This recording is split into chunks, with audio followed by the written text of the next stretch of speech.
Welcome back, everybody, to Off the Grid. On this episode, we're going to be talking about all sorts of quacky stuff that's going on with Tesla, like putting Roadsters into space, and the Tesla Semi, and the Tesla Roadster. Yes, the Roadster. Yes, let's talk about the Roadster. Yeah. You're looking at some owners of the Roadster right here. Future owners. Thank you, everybody who helped us with your referral codes. It was you guys that did it. We're going to be doing that crazy thing where we come and visit you in this country and in Canada. So With the America's Roadster. with the hat. Roadster. Yeah, America's hat. I like Canada better than America. That's true. Who am I We kidding? may be needing to join you in a couple of years up there in Canada. So make some space for us. And charging, we need charging. Oh, yes. There's a lot of good charging going in up Oh, there's there. a good one right over Vermont. So what were your impressions of the Roadster?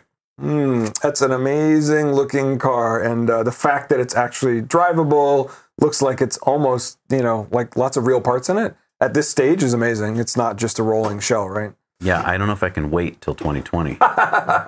What'd you guys think of the looks? What'd you guys think of the stats? I love the stats. I think it was kind of a big screw you to the industry to show, look, electric cars are not a joke. And by God, Elon is proving that very well. And I think it's a beautiful car as well. The front of it reminds me a little bit of the Model 3, but overall, I think they did a good job at standing away from the Model 3, the X, and the S, and it's a beautiful car. And the Lotus Legacy. No, it's got styling cues from every one of my favorite exotics. Like the back is that Aston Martin, but even better than an Aston Martin. The front has the McLaren kind of feel, but it's perfect. Like I love the concept thing that was rolling around that they showed with the doors, and that was a cool looking idea. And then after actually seeing it in the flesh, like. Yeah, I saw That's an a original car. Roadster the other day, the Lotus, and it was so tiny. And then after seeing the new next-gen Roadster, which is a lot bigger and meatier, and I mean, you can actually seat 4 people in the car. Right. We've never seen that, but supposedly there's going to be a four seats. 2 plus 2. When I exactly. saw when I was in front of the car and He's leaning over gonna it. He's gonna keep doing that because he didn't get to ride in it, but it wasn't my fault. Fine. We're gonna have one. I'm not upset at all.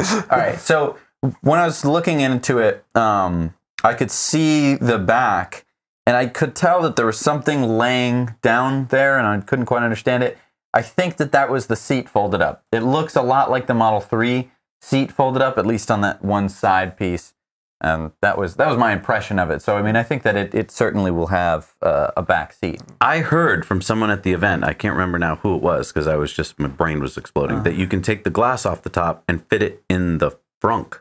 Oh, interesting. Is that possible? Like, If it's T-tops, maybe. Yeah. Yeah. If it was little pieces. But it wasn't. No, it's not a It was a No. target. It was a target, huh? Yeah. I don't know. Maybe I misheard. I mean, that. I'm never going to drive with the top space. on it anyway. Sunny days. Where did they fit all the batteries? So this is what I want to get down to. I have a hunch. I have a feeling. I have a suspicion that the batteries are not your old-fashioned laptop batteries. 2170s? No, I don't think that the 2170s. I think that these are the solid-state batteries. Really? What? I don't think so. Okay. How do you fit 2 P100Ds into the same space? Where's the Roadster battery? The original Roadster battery. I don't know where. It's behind the seats. So in the +2 area. So let's say there's enough space behind those seats for a Roadster pack. Now go forward from that location, from behind the rear seats, all the way as far as you can go on the floor, make an L out of the battery. Maybe. But Yeah. it's P100D Roadster. Right. Maybe. I don't. Now, maybe what you're talking about is 2020. They'll have some new technology, That's but what I'm I think saying. as of today, I think that's 2170s. No. Here's what I'm conjecturing. It is very difficult to mass produce this battery, whatever the solid state battery is going to be. Okay. Very difficult to produce. Probably only do it in a laboratory. Probably can't make that many. It's slow process, whatever. Here's what I think they did. I think that they actually did it. They took all these solid state batteries, they packed it away into the Roadster, and they ran it for that one night because they knew that they could. Okay, that sounds like a lot of work. So it is a lot of work. It's a great theory. Yeah. And so here, but this is what I'm saying, that Tesla definitely is working on solid state batteries. Sure. Everyone in the comment section is saying, "Oh, all the Teslas are going to be obsolete." Yeah, in can we talk 5 about years." that? Can we talk about that because we do get that a lot. And I think that is a crock of misinformation. Beans, people, beans. That is a crock of misinformation because, I mean, first of all, you're assuming that Tesla doesn't have battery people. They're the only car company that only makes electrics, that is selling pretty much mass market. Yeah. If you think that they don't have people working on battery technology, you're not screwed on that. So they've got to be developing something that they can jump ahead with after 10 years when people start copying what they've done and they're still trying to catch up. Right. So, I mean, yes, Fisker and all these other car companies are claiming that they're going to have all of these great batteries in the future. But I think... I don't know. I think that the beauty of sticking with lithium ion for now is that you're getting the price drop. And the whole point of the Gigafactory is to produce them in scale so you get that nice price drop. And I think that they're going to do the exact same thing with solid state. Right, but I just don't think they're doing that yet. No, they're not yet. That's what I'm saying. But I think that they actually, either the thing that I saw laying in the back was an extra P100D pack just laying around, kicking, they just sort of plugged in both leads or something. Or I'm telling you, it's going to be a solid state pack. Because how do you get 630 miles in the car? I'm just saying. Okay. So then here's my further conjecture point. Wow, he's going off the rails. To differentiate between the Model 3 and the Model S, they're going to have a range upgrade. To the Model S and X? To the Model S and X. They're going to put the solid-state batteries into the Model S and X. You're now going to be able to drive 600, 700 miles. And therefore, and you can still buy a 3, and it'll still have 310 miles of range. And it's still amazing. But then you're going to be able to actually differentiate, be like, oh, would you like a 300-mile range car or a 600-mile range car? And so that way, while we're on that, then let's talk about the Semi and how the heck does the Megacharger work? Any thoughts? Because I have an idea, but it's probably wrong. It's probably wrong in every... What's your idea? My idea is that it's got 4 motors from the Model 3. Maybe it has 4 Model 3 battery packs, and when you're charging it, it's in parallel. So 4 packs being superchargers? Basically 4 superchargers charging 4 packs in parallel. I have no idea. I didn't write any of this down. I have not checked my math. Given the horsepower they were talking about, that's exactly what I thought. It's 4 motors, and the numbers work. 1,200 horsepower works out to be roughly 4 motors. So. Right, and they've said that it uses the Model 3 motors. Which is smart. They also uses the same door handles. And also, do you notice that it doesn't use most other, or I think all other semi trucks have double wheels on each on axle. So there's 4 wheels per axle. This truck has 2 giant wheels per axle. Does that make any sense? So basically, instead of the doubles, it has a single.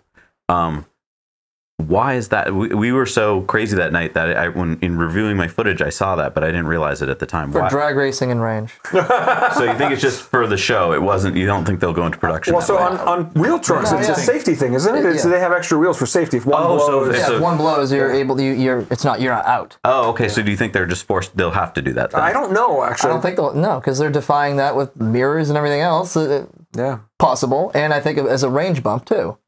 Yeah, so there's definitely an efficiency thing, right? Having the drag of the extra treads versus a single. Run flats, you won't. Yeah, they'll find a way to supersede that. Yeah, I don't know that that's a requirement. I think that's just the way over time it's worked out. It's worked out. Yeah. Well, and I've always liked Tesla because of that. They always solve their problems with from the ground up, and not just with defeatism. Well, let's talk about that. The Semi has the seat in the middle for the driver. And we had a lot of people say to us that were truckers, they said, you can't have a seat in the middle because what happens when you go through borders? What happens when you go through easy pass kind of tolls? So is that something Elon just didn't think of? Easy pass is electronics, so you don't need to be close to the window. Right. But border, so anytime you have to go out the window, yes. Or like you pull into a stop and you need to convey with somebody.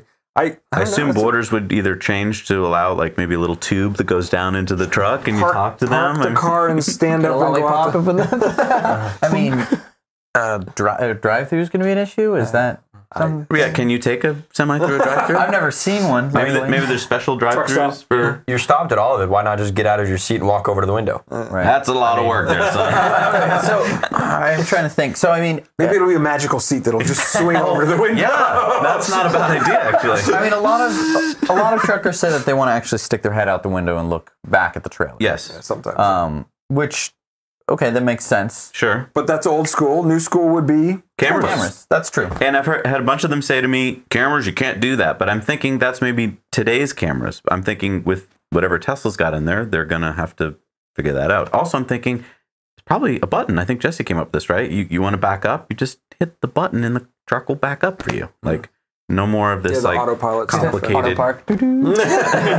Well, but this is a topic that's come up on other cars too. Getting rid of the mirrors for aerodynamics and other reasons, and putting cameras with screens. And there's been a whole debate about it. And I think in America, is there still a requirement that you have to have a physical mirror? Still is. Yeah. Okay.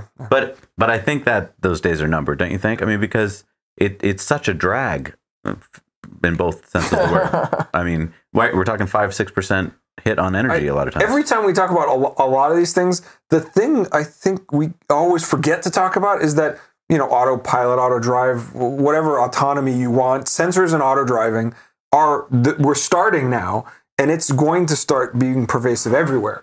So every time you think of one of these questions, well, how did I used to do it?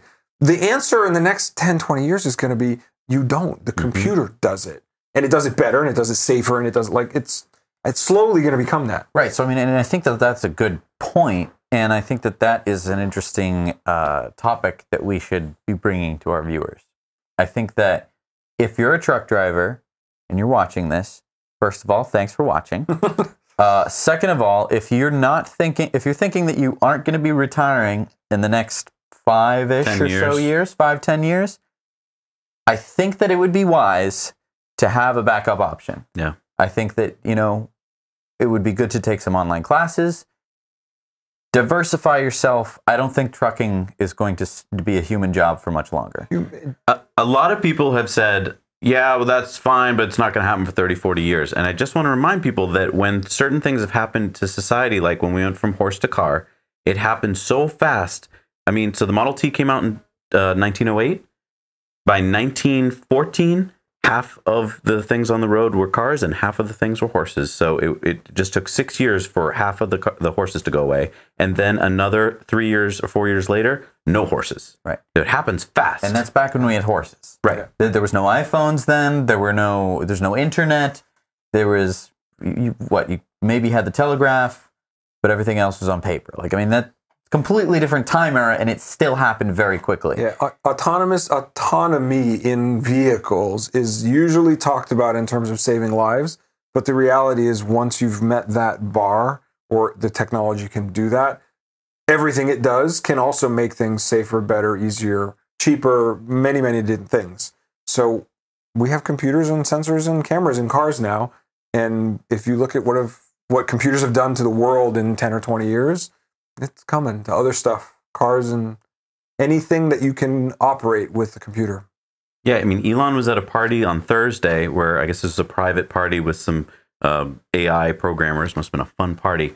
And he was talking about that the wait staff, robots. that Tesla in 2 years is going to have AI computers that are going to beat everybody's. And then he said in 3 years, it'll be 10 times better than human drivers. So, I mean, Elon's not always right with his timetables. Yes. I will say that. But, I mean, that's a very short timetable that we're talking about if he's right. Even if you add a couple more years to that. Yeah, even if you consider that optimistic, right? There's a standard thing when you put technology in any system, and AI is just another example of that stuff. This whole, you have a problem, send it to the cloud, let the cloud give you an answer, and then execute the answer. That stuff's coming too.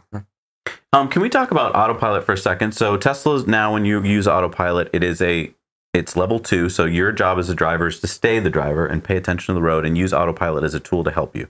Waymo has gone to the philosophy that they watched drivers and they were like, they showed some interesting footage last weekend at their web conference where they showed drivers using their technology who were texting, falling asleep, and they're like, this isn't good. We should just jump all the way to level 5. Where do you guys feel about what we have now in our Teslas, which is, level 2, and the someday of level 5? Ask the one who hasn't driven yet. Well, so I look at it like people are going to take advantage of that. They're not going to understand the technology, what it's capable of, what it's not capable of. They're just going to say, oh, autopilot. It means it drives itself. And it's not really fully there yet. And so people are going to do things like that, and accidents are going to happen, and autopilot's going to be questioned. Is this really safe? And it won't have a chance to get there because people are going to abuse it and misuse it, because that's the kind of majority of the car drivers on the road now don't understand or appreciate what they're driving or the technology that goes into what they're driving. So I think there will be some of that if it's very slow and people just hear, oh, autopilot, I can do my makeup, shave my legs, stuff like that while driving. Shave my legs. I've seen it. Yeah, I've seen it. You've seen it. I've seen it. Wow, you've seen it. Awesome. Weird. Yeah, so we've got this time period then where we're not there yet with level 5. So what do we do? Do we just wait till cars are level 5 and we get nothing, or do we keep allowing ourselves to use level 2? I think that it's not going to be an issue for very long. I think that this is sort of like when digital cameras first came out. People had regular film cameras and they were fine. The big pictures, you could blow them up as big as you wanted. And then with the digital camera, you take a picture and it was something like, if you took your phone and just like sliced out a little eighth of it, that was the resolution. It was horrific. Like we're talking, you could. I remember because most of your baby pictures are like that. And so there wasn't a huge portion of the population that went to digital. A lot of people said that's stupid because it's not there yet. You can't do anything with it. Yeah, it's not there yet. And very quickly, the technology was developed because there was a want for it, a need for it. And technology is like that, right? Every year, what's good the next year is twice as better as last year. Right, and so megapixels went up and up and up and up until the point where no one is using film anymore. I mean, it's just super rare that you see someone with a film camera. And everything is now digital. So you're saying it won't be a big deal because it'll just be a few years before we have level 5 autonomy. So just get through these few weird years. I think it's going to be messy. I think that there's going to be accidents where, autopilots and, other autonomous functions are found to be at fault. I think that I think that people will, especially the media and stuff like that are going to latch on to that and be... They do latch on. They'll latch on and they'll create fear and Darwin awards given out everywhere. Right. I mean, people are going to be upset, but at the same time, they ignore the fact that so many accidents are caused by humans. Right. And so it's sort of this unfair... And you can look at this in other areas of transport. Look at the early development of high-altitude jets and all the engineering failures and other things that drove that to the state that we now expect when we take a plane from here to, Japan. That stuff happens, right? So we learn from failures. People get hurt. Vehicles, don't perform the way they want. That's just part of the process. And I agree. I don't think this is something we're going to have to wait for. It's going to get there because either A, it's not performing the way we need and the technology, they push the technology as fast as it will go, or B, like you're saying, that there's like people abusing it, and there'll be an acceleration from that perspective. I think that it's going to be a balance between the amount of negative press that it gets and the amount of actual use it sees. Because everyone who I've met that uses autopilot loves it. They love it. Most people completely understand it. They understand its limitations, what it can do, what it can't do. And I would argue more than most people can understand themselves in terms of texting and being distracted while driving. Because you watch people on the road. They're eating, they're talking on the phone, they're texting on the phone, and they're all over the place. Yeah.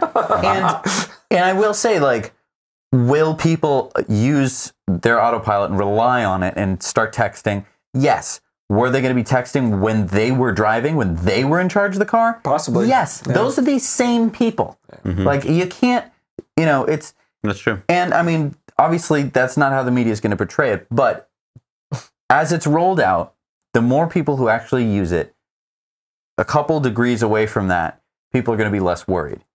Obviously, maybe not the grandparents of the people who are using it, because they're, let's face it, always worried about their children and grandchildren, whatnot.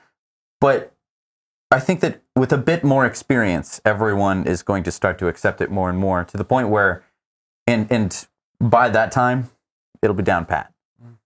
Yeah, go ahead. I was going to say, Jesse had a great point there, the whole media bashing it whenever they see an autonomous car that crashes. The fact that humans are imperfect too. Right. Or, an electric car crashes, batteries catch on fire, it's horrible. He had the good point there, how the media shows this and the people react. Oh, all electric cars do this, they're all bad. Right. And, gasoline's flammable, I heard. People do crash a lot more. And there's awful fires. People die from that all the time. Yeah. So it's not that autonomous driving is going to be perfect. Nothing's ever going to be perfect. Right. But it's going to be better by 10, 16, 20 times. You can never develop it to be perfect. You have to develop it as well as you can, put it on the road. I think there is that expectation. We hear a lot. People say, "Well, what are computers going to do when they're given a choice between two people and a person walking their dog? What are they going to choose?" And it's like, what would you choose? Yeah, there's no right answer. It's a very not the dog. Steven would not hit the dog. I mean, when people because the computer now has a choice of like, oh, that it's a convict versus a homeless person. Who do you hit? Like it's what a joke. Yeah. But the criminal was behind the driver's seat, and the homeless person is a child. Like the cars have ethics now. There are so many, and there are studies that are being performed where people will, you set it up, and then people decide who lives, who dies. Do you smash into the barrier, probably killing the driver, but you save 10 people? All that kind of thing. It doesn't happen now. Everyone always saves themselves. Right. Yeah. Yes, they might try and swerve to avoid something or something like that, but it's all there's reactionary. a solution that we make the autopilot save itself, right? Protect the car At all costs. don't look right there. Just protect the car. Just like a human. But I think that it's such a stupid thing to focus on. It is. It makes for good discussion, though. Right. I mean, and I think that we should, maybe be considering like, oh, do you slam into a barrier or 100,000 people? Like, well, I think, okay, you think but like, there's always going to be those cases where there's no right answer. But the point here is with autonomy, there'll be so few accidents to begin with that our overall life savings will be so fantastic. Right. That's the big savings here that we're talking about. There's still going to be accidents. I think you brought a really good point. Everyone thinks, oh, if you're going to have autonomy, it better be perfect. Why? Just better than humans is all we need. How about this sensitive modern topic? Think about when a vehicle can't be used as a weapon anymore because you can't drive it. Right. Yeah. So there's lots of benefits. Yeah, I mean, this. like you just pointed. So what if an autonomous driven car is driving without anybody in it, and it's driving to go pick someone up, and it has to choose between killing itself and hitting someone? It'll choose to kill itself, which is great. There's going to be a lot of empty cars driving around, right? So, speaking of just good conversation, but maybe pointless, is Elon has said that he's going to take his original cherry red Roadster, put it on the top of the Falcon Heavy. There's a very good chance this Falcon Heavy, since the first time it's ever been tried to launch, that it will blow up. There's also a chance that it'll make it to outer space. Why is he doing this? I think it's very smart PR. I think that it's tying in a couple things. First, it's tying in his Roadster. Keyword Roadster. People search Tesla Roadster, they're going to see the new Roadster, even though he's launching his old one. I think that it gives a good picture of who Elon Musk is. He's fun, because launching a Roadster into space. So he's looking for. If it was NASA, is this like his way of finding a new significant other? That like this is hey, I launched cars into space, man. David Bowie? I think that. That's right. He's playing Space Oddity while he plays it. I think that there's so many people who haven't heard of Tesla properly, who haven't been properly introduced to SpaceX and stuff like this. And I mean, yeah, we live in our own little bubble where everyone knows who Tesla is, but we do. No, you're right. People. Most people do not. We picked up a guy the other day when we were doing some rides. He had never seen. Yeah, he pulled over because he saw the car. I thought he was a cop, so I was very relieved when I found out he wasn't. And we gave him a ride, and he made his week. Wow. Right. I mean, and we've seen it before. People who just get out of their cars at when we're showing them off. And they see the doors, or they see, the acceleration, and they just go, wow. He couldn't believe that. He's like, well, the reason I thought he was a cop is he said to me, did you just blow by me? And I was like, yes, officer. And then he was like, no, I'm not an officer. I couldn't believe that. Like, I've never seen that. Right. And I think that being introduced in the proper way, as opposed to hearing on MSNBC, like, Tesla's going out of business, and and then you get that sense of like, yeah, screw Tesla, yeah, I'm part of the mob, like part of the group of people. I think that it's very hard to go negative on a story like that because it's just so ridiculous. Although I've heard plenty of people go negative on it, like, what is he? He's crazy. Why would you put a car? Think about how much he's going to bring in on eBay for his favorite charity. When the car comes back, No, that's a good point. So if it does survive, if it doesn't blow up, Not right? coming back. Well, it's going to Mars.